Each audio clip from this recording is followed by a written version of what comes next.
आप देख रहे हैं मेरा चैनल चंद्रयान को। मैं आज नया टॉपिक 10th में लेकर आया हूँ, स्कैटरिंग ऑफ लाइट। पहले ये समझेंगे, फिर इसके हम लोग एप्लीकेशन या इसके फिनोमिना जिनको डिस्क्राइब किया जाता है इसके थ्रू, उनको चर्चा करेंगे। ठीक है, तो आइए हम लोग वीडियो पूरा बना रहे हैं, मजा आएगा, फन आएगा, फन विथ लर्न, है ना। आइए हम लोग सीखते हैं स्कैटरिंग ऑफ लाइट। क्या है स्कैटरिंग ऑफ लाइट? प्रकाश क्या होता है? स्कैटरिंग ऑफ लाइट जब आपका प्रकाश किसी भी धूल के कण, स्मॉल पार्टिकल्स, छोटे छोटे, ठीक है, इनसे जब टकराता है तो वो चारों दिशाओं में परावर्तित होता है। क्या होता है?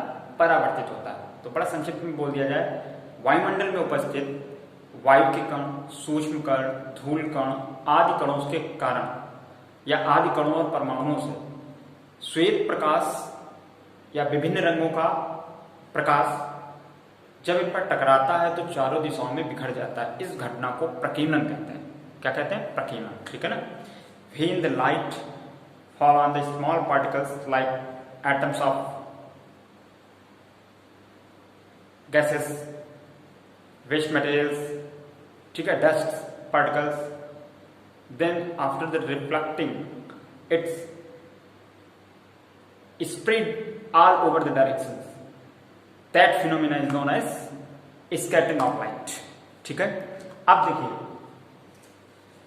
इसमें एक जो हमारे बहुत अच्छे साइंटिस्ट थे, उन्होंने स्कैटरिंग की मेजरमेंट कैसे बताएं कि स्कैटरिंग किसका ज्यादा होगा किसका कम होगा। तो एक रिलेशन दिया, रेडक्लिफ थे, इन्होंने रिलेशन दिया कि जो स्कैटरिंग होगी, ठीक है, ये किसके प्रोपोर्शनल होगी? ये इनवर्सली प्रोपोर्शनल होती है तरंग घात की घात 4 के बराबर। क्या? प्रकीर्णन। ठीक है, जो प्रकीर्णन है हमारा, ठीक है, वो क्या है? 4, जो तरंग दैर्घ्य है उसकी तरंग दैर्घ्य की 4 घात पे। अगर स्कैटरिंग जो होगा, scattering is inversely proportional the 4th power of the wavelength of light. ठीक है। अब इसमें आप गौर से, अगर मैंने आपको बताया था, आपको शायद याद हो कि रेड कलर की जो होती है वो 8000 के समथिंग अप्रोक्सीमेट, और रेड कलर की जो होती है वो 4000 एंगस्ट्रॉम के इर्द गिर्द आपकी, ये है आपकी वायलेट और ये है आपकी रेड। ठीक है। अब ध्यान से देखा जाए तो इनकी वेवलेंथ में लगभग 2 टाइम्स का डिफरेंस है। तो अगर यहां पर रखते हैं, हम लोग कंपेयर कराते हैं, तो 2 टाइम्स यानी 2 की पावर 4, तो 2 यानी 16 आएगा। कितना आएगा?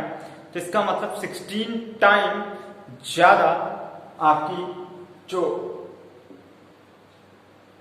ज्यादा वाली, ठीक है ना, वायलेट या ब्लू कलर, तो वो ज्यादा स्कैटरिंग करेगा कंपेयर टू द आपका रेड लाइट। ठीक है ना, क्योंकि वेवलेंथ जितनी ज्यादा होगी स्कैटरिंग का आंसर उतना छोटा आएगा।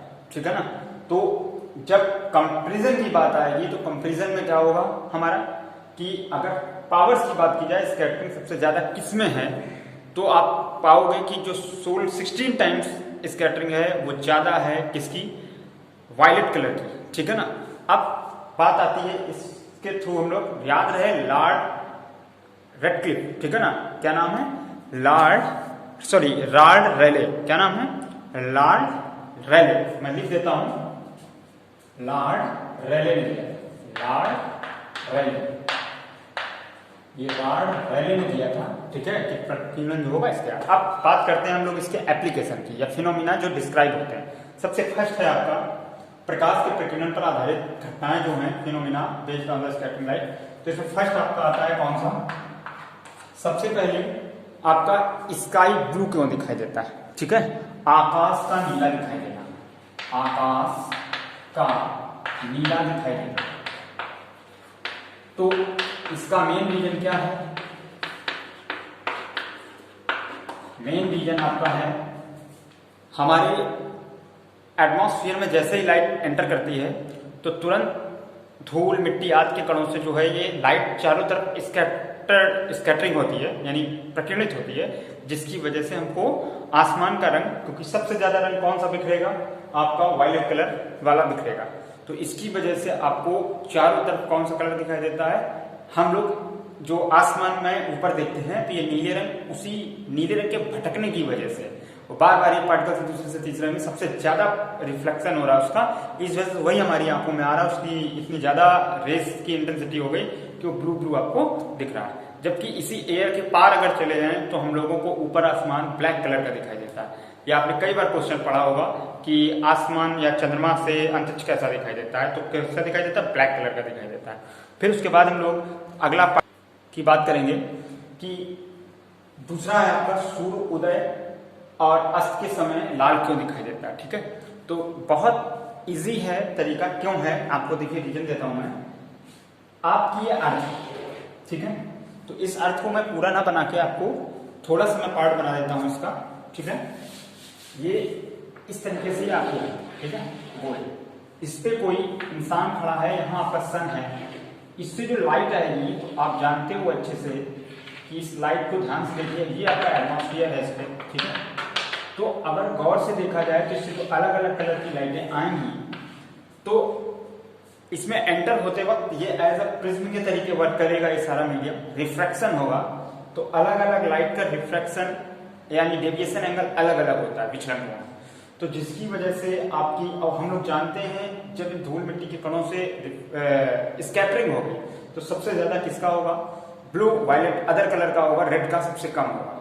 तो जब सीधे की बात आती है लाइट एटमॉस्फेयर से टकराकर जब किसी इंसान के आंख में पड़ती है, तो जब अस्त होने वाला होता है सूरज, तो उस समय अगर ध्यान से देखा जाए तो सबसे ज्यादा लॉन्ग डिस्टेंस ट्रेवल करके कौन सी लाइट आएगी, आपकी लाल कलर की लाइट ही आ पाएगी। लाइट सूरज पर अर्थ घूमती जा रही है, जब सामने यहाँ होता है तो सारे लाइट पड़ रहे होते हैं तो व्हाइट दिखाई देती है, लेकिन जैसे जैसे जैसे जैसे सूरज पीछे होता जाएगा यानी अर्थ घूमती जाएगी तो सिर्फ आपकी रेड लाइट ही आपके आंख तक आ पाएगी, बाकी सब स्कैटरिंग की वजह से इधर उधर मुड़ जाएंगी। तो इस वजह से यही सिचुएशन इधर सूरज उदय और अस्त दोनों टाइम पे बनेगा। तो इस वजह से हमें कैसा दिखाई देता है, सूरज उदय और अस्त के समय लाल दिखाई देता है। इसी में एक तीसरा रीजन और है कि जो डेंजर के साइन होते हैं वो हमेशा जो है रेड ही क्यों बनाए जाते हैं। ठीक है, डेंजर के जो साइन, खतरे के चिन्ह, खतरे के चिन्ह, ठीक है, सिंबल ऑफ जो डेंजर है वो हमेशा रेड ही क्यों होते हैं। तो रेड क्यों होते हैं, क्योंकि रेड की तरंग दैर्ध्य यानी वेव लेंथ सबसे आपकी कैसी है, मिनिमम है, जिसकी वजह से क्या होगा आपके जो, सॉरी यहाँ पे मैंने आपको थोड़ा उल्टा कर दिया, इस जगह पे ये आपका रेड होगा और ये आपका वायलेट, ठीक है। इसमें जो है रेड की वेवलेंथ सबसे ज्यादा है, एनर्जी कम है, तो इस वजह से ये आपका क्या होगा, कंटिन्यू जो है आपकी दूर तक जाएगी, सीधी स्ट्रेट, बिना स्कैटर्ड हुए। तो इसी वजह से आपके जो सिग्नल होते हैं, टेस्ट बॉल की बॉल होती है जो, वो सब रेड कलर के बनाए जाते हैं ताकि दूर से भी इंसान को साफ सिग्नल दिखाई दे। ठीक है, इतना ही रखते हैं, शेयर करते रहें, जान जीऊंगा पढ़ते रहें।